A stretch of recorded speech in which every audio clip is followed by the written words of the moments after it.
देखिए इस वीडियो में पढ़ेंगे एलसीएम और एचसीएफ। देखिए पूरा कंसेप्ट के साथ एलसीएम और एचसीएफ। ठीक है, यहाँ पर एलसीएम क्या होता है? लोवेस्ट कॉमन मल्टीपल, और इसी को लोवेस्ट को क्या बोलते हैं? लिस्ट बोल देते हैं। ठीक है, इसी तरीके से क्या बोलते हैं? Highest common factor. ठीक है, इसको बोलते हैं लघुत्तम समवर्तक हिंदी में, इसको बोलते हैं महत्तम समवर्तक। इतना याद रखना। अब देखिए यहाँ पर 4 6 का हम लघुत्तम समवर्तक निकालेंगे और महत्तम समवर्तक। तो सबसे आसान तरीका, सबसे पहले याद रखें 4 और 6 का। ठीक है, पहले तो मैं नॉर्मल एलसीएम निकालना है। जब भी एलसीएम बस निकालने के लिए बोला है तो डायरेक्ट क्या करना है? जो संख्या दिया है उसका गुणनखंड कर देंगे एक साथ। ठीक है, तो 4 और 6 का गुणनखंड करके क्या होगा? 2 दूनी 4, 2 तिया 6, फिर क्या हो जाएगा? 2 एक कम 2 और 3 नहीं जाएगा तो जैसा का तैसा रहेगा, फिर 3 एक कम 3। ठीक है, तो क्या हो गया? इस तरह। तो गुणनखंड क्या हो गया? 2 गुनी 3 हुआ। अभी पूरा का गुना कर देंगे तो क्या होगा? 2 दूनी 4 और 4 तिया 12। तो 12 हमारा क्या हो गया? एलसीएम। 4 और 6 का एलसीएम कितना आ गया? 12 आ गया। ठीक है, अब इसका एचसीएफ निकालेंगे। तो यहाँ पास मैं लिख दे रही हूँ एचसीएफ। एचसीएफ निकालने के लिए क्या करेंगे? जो 4 और 6 है उसका अलग अलग गुणनखंड करेंगे।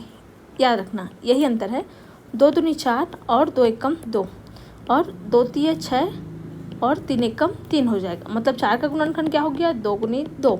अधिकतम कितना हो गया? 2 की घात 2। इसी तरीके से 6 का क्या हो गया? जो 6 है उसका गुणनखंड 2 गुनी 3। अधिकतम घात कितना हो गया? 2 की घात 1 और 3 की घात 1 हुआ। ठीक है, अब एचसीएफ क्या होगा? जो 4 और 6 का एचसीएफ क्या हो जाएगा? जो दोनों में कॉमन है। ठीक है, एचसीएफ मतलब क्या होता है? जो दोनों में कॉमन हो। तो देखिए ये दोनों में क्या कॉमन है? सिर्फ 2 कॉमन है ना, इसमें और है क्या? कुछ नहीं। तो एचसीएफ कितना हो जाएगा? 2, सिर्फ कॉमन। या फिर बोल सकते हैं, इसी को बोलते हैं निम्न। जो संख्या है दोनों में कॉमन है, देखिए इससे निम्न घात को लेते हैं। तो 2 की घात 1 ही है, 2 की घात 2, तो निम्नतम घात को लेना रहता है। ठीक है, मतलब इस तरीके से चेक करना जो दोनों में कॉमन हो। तो क्या है? एचसीएफ क्या हो गया? 2 हो गया। अब देखिए जो कई बार क्या है, जब एचसीएफ और एलसीएम एक साथ पूछा जाता है, एचसीएफ और एलसीएम, ठीक है, जब एक साथ पूछा जाता है तो हमको सिर्फ इस तरीके से गुणनखंड के हम एलसीएम लिख सकते हैं। यहाँ जो 12 आया है ना उसको लिख सकते हैं। इसको मैं समझाने के लिए बताई हूँ कि इस तरीके से क्या है, एलसीएम निकालना है तो अलग से गुणनखंड करते हैं, साथ में गुणनखंड करना रहता है। लेकिन एचसीएफ में क्या है? अलग अलग गुणनखंड करना रहता है। तो जो सबसे दोनों में कॉमन है उसको लेना है। तो दोनों में क्या कॉमन है? 2 बस है। अगर मान ली कोई संख्या और कॉमन रहता है तो उसको क्या करते हैं? इसके साथ गुना करते हैं और आंसर आ जाता है। अब देखिए यहाँ पर देखिए एचसीएफ और एलसीएम सिर्फ इसी से, देखिए इतने से ही हम बता सकते हैं। एलसीएम निकालने के लिए क्या करना है? जो अधिकतम घात है उसको लेना है। अधिकतम घात कितना है? देखिए यहाँ पास 12 आया है एलसीएम में। देखिए इस तरीके से यहाँ अधिकतम घात कितना है? 2 की घात 2। तो एलसीएम निकालते हैं इससे तो क्या हो जाता है? 2 की घात 2 होता। जो अधिकतम घात है उसको लेना है गुणित 3 का अधिकतम घात कितना है? 1 ही है, तो 3 की घात 1। तो यहाँ पर क्या होता है? 2 की घात 2 मतलब 4 हो जाता, और 3 की घात 1 मतलब 3, 4 या 12 एलसीएम हो जाता है। इस तरीके से भी लिखते हैं। अगर नहीं समझ आएगा तो आप इसी तरीके से निकाल सकते हैं। पहला वाला तरीका, दोनों को एक साथ गुणन कर दे। और जो एचसीएफ निकालना है उसमें क्या करना है? दोनों का अलग अलग गुणन करना है और दोनों में कॉमन है उसको लिख देना है। अब देखिए ये क्या हो गया हमारा? 4 और 6 का एलसीएम और एचसीएफ कितना आया? एलसीएम आया है हमारा, एलसीएम आया है 12 और एचसीएफ कितना आ गया? 2 आ गया। तो हमारा क्या हो गया? ए आंसर हो गया। ठीक है, इसी तरीके से अब देखिए 12 18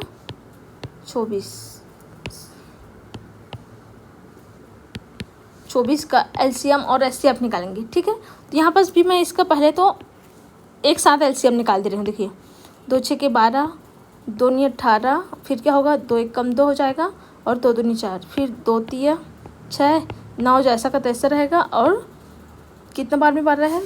4, 2 6 के 12, फिर 2 से जाएगा 3 जैसा का तैसा, 9 भी जैसा का तैसा, और 2 तिया 6। अब किससे जाएगा? 3 से जाएगा। क्या हो जाएगा? 3 एक कम 3 तिरिक 9 और 3 एक कम, फिर किससे जाएगा? फिर से 3 से जाएगा। 3 एक कम 3 एक कम 3 एक कम हो जाएगा। ठीक है, मतलब गुणनखंड क्या निकला हमारे पास? 2 गुनी 2 गुनी 2 गुनी 3 निकला। ठीक है, 2 गुनी 2 कितना होगा? 4 हो जाएगा। ठीक है, 4 का 2 के साथ गुना 8 हो जाएगा। मतलब यहाँ पास पूरा गुना करके लिख देंगे। अब आंसर तो लिखते हैं, देखिए 2 गुनी 2 4, 4 दूनी 8, ठीक है, इतना 8 हो गया। गुनी 3 और 3 का गुना 9, मतलब क्या हो गया 9 और 8 का गुना 72। कितना आ गया एलसीएम किसका, 12 18 24 का एलसीएम कितना आ गया 72। अब देखिए अब क्या निकालते हैं, अब इसका निकालेंगे एचसीएफ। एचसीएफ निकालते हैं। देखिए एलसीएम निकालना तो बहुत आसान हो गया, एक साथ गुणन करना है और जो गुणा करने के बाद जो आएगा वही उसका आंसर रहता है। लेकिन एचसीएफ निकालना क्या है, सब का अलग अलग निकालना है गुणनखंड। जैसे 12 का अलग निकालना है, 18 का अलग निकालेंगे और 24 का अलग निकालेंगे। तो जब एलसीएम और एचसीएफ एक साथ पूछा जाता है ना, तो सिर्फ एचसीएफ निकाल करके एलसीएम लिखा जा सकता है, बस समझना आपको है। यहाँ क्या है 2 6 के 12 हो जाएगा, 2 3 6 और 3 1 कम 3, ठीक है। इसी तरीके से 2 9 18, फिर 2 9 18 हो गया तो 9 किससे जाएगा, अब 3 से, 3 3 9 और 3 1 कम 3 हो गया। इसी तरीके से क्या होगा 2 1 कम 2 2 2 1 कम 2 2 4, ठीक है, कॉमन लगेगा क्योंकि 24 साथ में है।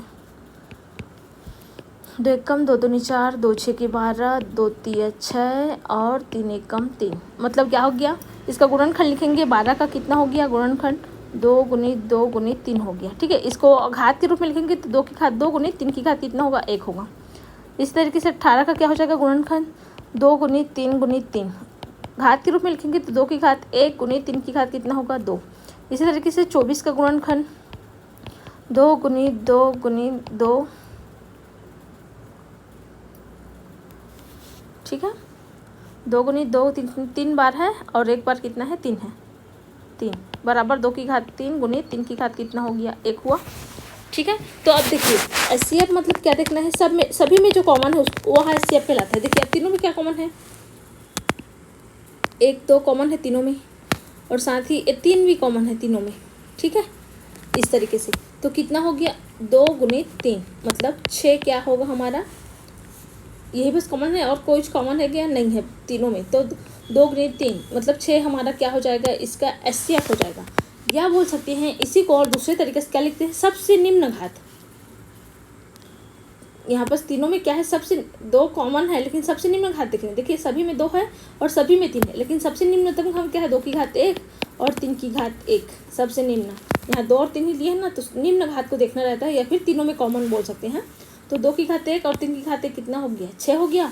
और इसका जो क्या निकालते हैं एलसीएम, इसी से देख करके एलसीएम क्या निकालते हैं, तो अधिकतम घात। एलसीएम में क्या लिखना है, सबसे अधिकतम घात। तो देखिए 2 की अधिकतम घात कितना है 3 है, तो 2 की अधिकतम घात 3 गुनी 3 का अधिकतम घात कितना है 2 है, 3 का अधिकतम घात 2। तो इस तरीके से हल करेंगे।